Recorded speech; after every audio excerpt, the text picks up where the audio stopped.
नमस्कार दोस्तों, मैं आज सोनपुर दीघा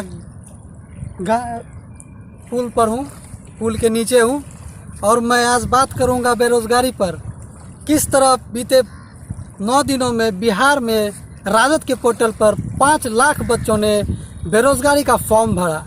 किस तरह वो बेरोज़गार हैं, आज सत्ता की जितने भी नेता हैं वो उनकी कदर नहीं कर रहे हैं। हम बता देना चाहते हैं आपको कि बिहार की जनता, बिहार के छात्र, बिहार के जितने भी अभी पढ़ने लिखने वाले बच्चे हैं वो किस तरह से नौकरी की तलाश में अपनी ज़िंदगी खराब करते जा रहे हैं।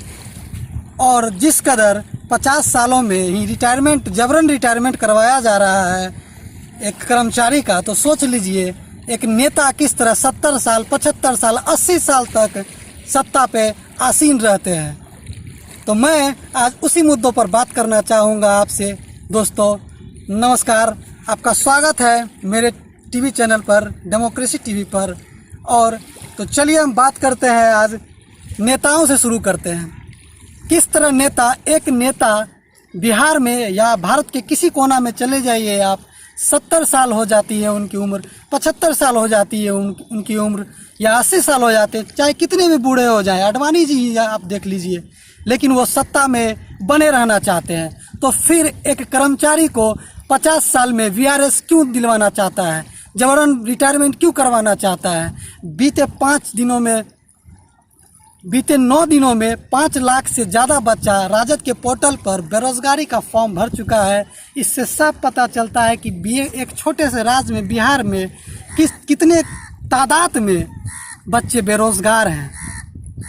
एक फॉर्म आती है रेलवे की, ग्रुप डी की फॉर्म आती है तो 2.5 करोड़ बच्चे फॉर्म फिलअप करते हैं और कुछ चंद लाखों में उसकी वैकेंसी होती है, चंद हज़ारों में वैकेंसी होती है। क्या वो बेरोज़गारी के समस्या को फुलफिल कर पाएगा? क्या बेरोज़गारी की समस्या को हल कर पाएगा वो चंद सीटें?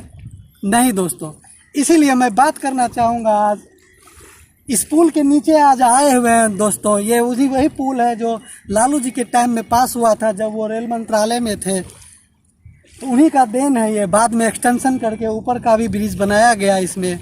तो मित्रों, कहना यही चाहते हैं कि सरकार को छात्रों पर ध्यान देना चाहिए, न कि अपने पर ध्यान देना चाहिए।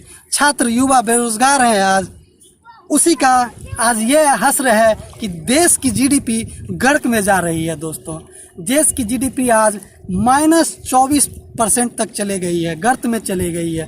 कंस्ट्रक्शन को आप ले लीजिएगा, देश की कंस्ट्रक्शन कंपनी को ले लीजिएगा, कंस्ट्रक्शन सेक्टर को ले लीजिएगा, तो वहाँ -50% की गिरावट दर्ज की गई है दोस्तों बीते तिमाही में। तो आप देख सकते हैं कि किस तरह से देश को खोखला बनाने का काम किया जा रहा है सरकार के द्वारा। किसी एक पार्टिकुलर आदमी को सारा सत्ता का बागडोर प्लस जितने भी कारखाने हैं देश के निजी हाथों में सौंपे जा रहे हैं दोस्तों। मैं इसीलिए बात कर रहा हूँ उस निजीकरण के खिलाफ जिसमें हमारे छात्र, हमारे युवा पिसते जा रहे हैं। किस तरह से हमारे छात्र आज निजीकरण के शिकार हो रहे हैं, आप इससे अंदाजा लगा सकते हैं कि बेरोज़गारी का दर पिछले 46 सालों में मित्रों सबसे ज़्यादा है। अपने बहुत सारे रिकॉर्डों को वो तोड़ चुका है। आज तक देश में इतना बेरोज़गारी कभी नहीं आया है। बेरोज़गारों का सैलाब उमड़ चुका है दोस्तों अपने देश में।